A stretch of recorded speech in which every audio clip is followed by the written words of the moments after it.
Hey there mga my loves, Cancer! Thank you so much for always staying here with me in this channel, babe. So before we start, by the way, ang content pala natin is we're gonna take a look at yung most connected lang sa inyong energy. So, isang energy lamang no, yung pinaka-kumukonek lamang sa inyo. Alamin natin yung intentions niya, thoughts niya, no, nilalaman rito baka possible plans here with you guys, no, alamin natin ano yun at kumuha rin tayo ng mga signs and clues coming from your angels and guides from here. So yun nga, we do not have any gender ba, lalaki, LGBT, cross-watchers, you can flip roles if you want.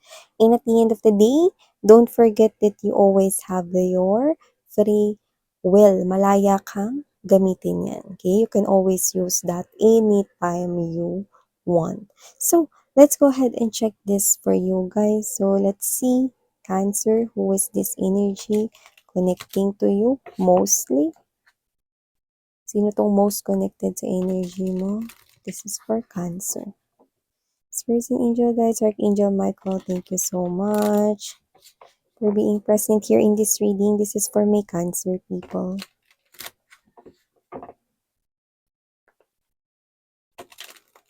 This is for Cancer.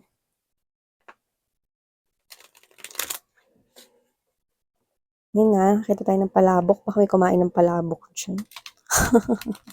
This could be your reading. O baka may nakita kang palabok somewhere. Kung hindi, okay lang. Minensyon natin kasi. Nakita natin. So, let's go ahead. Cancer.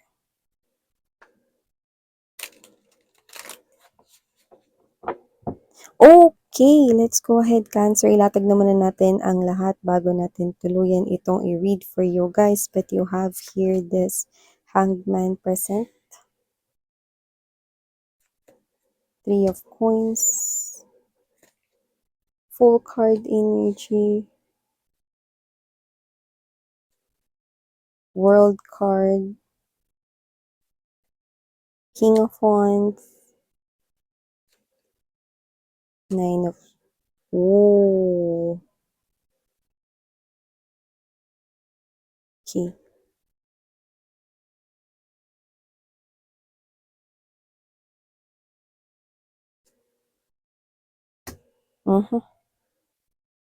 Okay.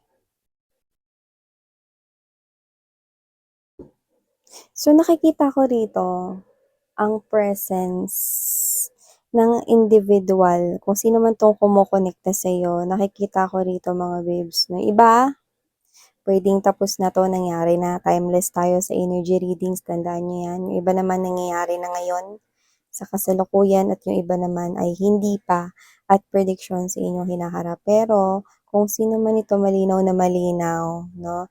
Na itong person na to, no, iniisip niya ngayon na makipagkalas sa inyo or tapos na to, pwedeng may separation na para sa iba, no? Lumabas kasi rito na meron siya rito kinahumalingan at pwedeng katrabaho yun. May third party po dito. Pero ang hindi niya nakikita, dito siya papunta. Kung papansin mo, ang pinakanapansin ko rito ay ang buwan. Yan o. Ang buwan dito ay sad yan. See? Ayan. No? Nag-focus na ba yan? No? Sad rito yung buwan. No? So, kung sino man tong energy na to, hindi niya nakikita, no? Napapunta pala siya rito, no? Sa bagay na pagsisisihan niya. So, dito nakita ko na may sinimulan siyang bago, no? At nakita ko na kung hindi pa to nangyayari, iniisip niya rito makipaghiwalay sa'yo at yun yung pinaka-pinaplano at pinagpupukusan niya. Kaya siya kumukonek rito sa yung energy kasi yan yung pinag-iisipan niya.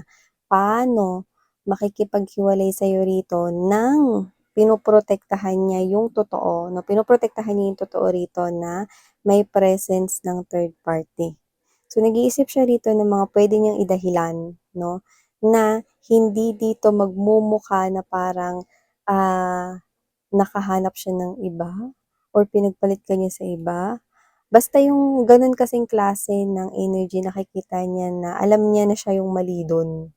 Siya yung magmumukhang syonget sa paningin ng iba. Cancer, if you know what I mean. So, kung sino man tong energy na to, no, Hindi niya sasabihin na merong ibang tao siya ritong nagugustuhan. Yan. May mga plano na siya rito. Actually, nakita ko nga dito na parang hindi niya sasabihin na meron na siya ritong bago sa buhay niya kahit kayo pa. Okay, yung iba puwedeng tapos na 'to, nangyari na 'no.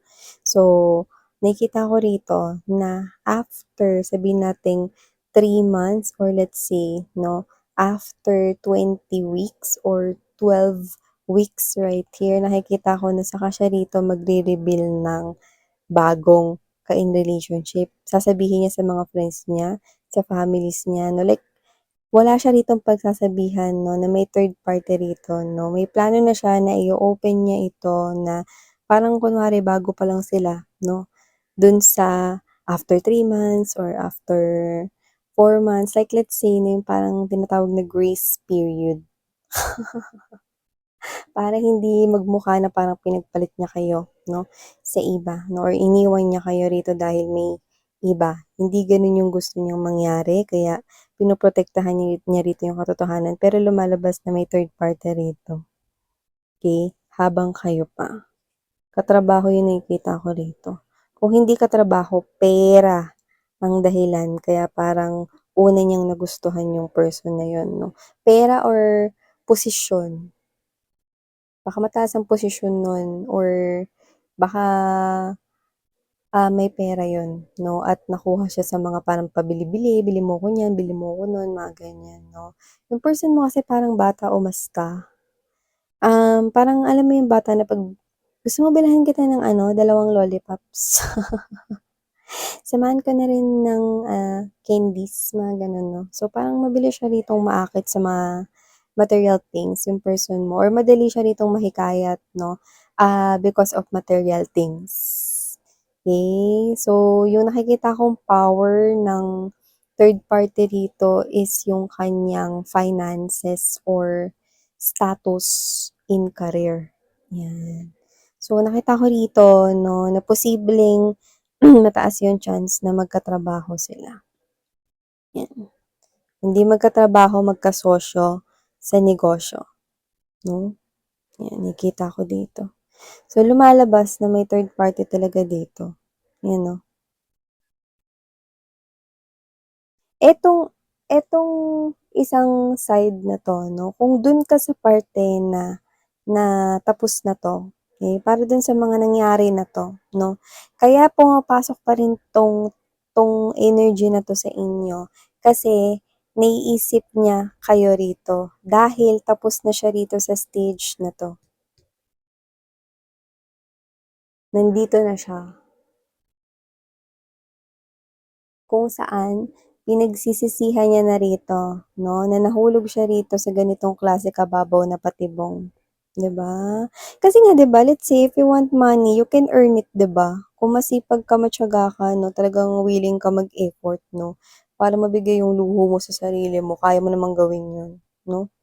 I think this person here, your ex, okay, fell in this type of manhole here 'no, kung saan, gusto niya na 'no, na makaalis from that manhole 'no. Pero yun nga 'no, this person here could be someone na naiisip niya kayo ngayon 'no, kasi parang dito na lumalabas na bakit ko ba nagawang ipagpalit si Cancer kaysa sa taong ito.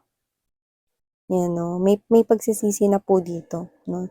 Dito ko na nakikita na kahit kasama niya yung person na yun, parang wala na yung diwa niya dun 'no, yung isip niya lumilipad na rito, 'no. So in short 'no, this person here wants to go back, okay, because of the judgment present in this reading 'no. Gusto niya rito ulit na parang suyuin kayo, 'yan 'no. Lalo na kung hindi pa sila kasal, eh, yun talaga yung balak niya rito, yung suyuin kayo. Okey. Pero kung kasal na sila, ay naku po, mas matindi yung nakikita kong pagsisisi rito, eh, nababagsak talaga yung mundo niya. So, kung sino man 'tong person na 'to na lumalabas rito 'no, na kung kasal na siya with this third party 'no, at ikinasal siya, naku, naku, naku, isang napakalaking pagsisisi ang naghihintay sa kanya sa hinaharap. 'no? Dahil wala na talaga siyang magiging takas dun, 'no? Wala kasi siyang pambayad ng divorce, eh, oh. Wala siyang pambayad ng pang-anal dito, oh. So, kasi naman 'tong person na 'to 'no, nakikita ko na kung kasal man siya ron or ikakasal siya dun 'no, naku, malaking pagsisisi 'no. At kung, okey, hindi siya kasal dun, nakikita ko 'no na, magbabalik ito sa'yo at susuyuin niya kayo ulit, 'yan. Nasa sa'yo 'no kung anong sasabihin mo sa kanya 'pag nakita mo siya. Pero nakita ko na yun yung mga na nagiging plano niyo sa kanyang mind. Para dun sa mga hindi pa, hayaan niyo lang 'tong umalis, guys.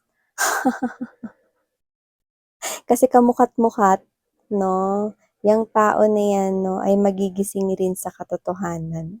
'Yan 'no. Tignan mo naman 'yan, walang kamalay-malay. Alam mo ba na ang full card energy, para itong klase ng energy na parang bata na, alam mo yung nagha-hop ka 'no, patalon-talon ka, left and right na paa mo, tapos habang yung kamay mong dalawa nasa likod mo 'no, ta's hop-hop ka 'no, patalon-talon ka habang kumakanta ng la la la la la. La la la la la, it's a good day, 'di ba? Gano'n siya, eh, 'no, it's a good day pero hindi niya alam dito pa siya papunta. Oh, wala siyang kamalay-malay diyan. So, kung sino man 'tong person na 'to, nakita ko rito ang padalos-dalos din nag-isip. Yun yung nakita ko sa kanya.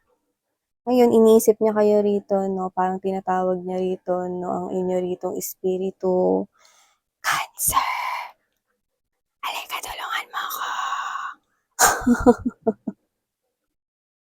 Tulungan mo daw siya. So, kasi naman 'tong person na 'to 'no, hindi ka niya kino-contact pa sa ngayon, pero nakikita kong gagawa yan nung mga binanggit ko kanina 'no. So, this person here could be trying to connect to you 'no, lalo na at alam nito na mahilig kang manood ng mga energy and tarot readings 'no, umaasang mahahagip ko siya at nahagip ko na nga siya.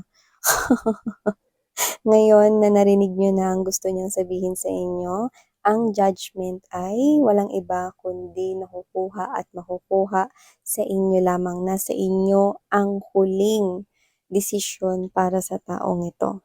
Okay? Are you gonna help this person here come out from this manhole or are you going to left him or her behind for good? It's up to you, sweetheart. Okay? But let me just give you one advice coming from your angels and spirit guides. Okay? Kung sino man itong person na to, no? At kung bibigyan mo siya ulit ng tsansang patuloyin sa buhay mo, then your angels and spirit guides are saying na, no daw. Okay? Why? Because this person here, okay, tends to get swayed agad-agad sa mga material na bagay and padalos-dalos hindi nag-iisip, no? Kung nagawa nitong umalis minsan sa buhay mo, nakikita ng mga angels and spirit guides mo at nakikita ko rin ng malinaw dito na mauulit-ulit ang paglisan niya sa buhay mo. Bumilang ka lang talaga, no? 5, 6, 7, 8, diba? The sun beating driving me. So, kasi naman 'tong person na 'to na mabilis po siyang ma-drive sa mga sparkly, glittery, nakakasilaw na money, material things, and others 'no, na hindi naman gano'n kalalim ang meaning. So, nakikita ko rito na yun yung challenge mo, Cancer, whether to take this person here back in your life, it's up to you. But your angels are already giving you signals here, like they're sending you wang-wang, no? Like this person here is red flag.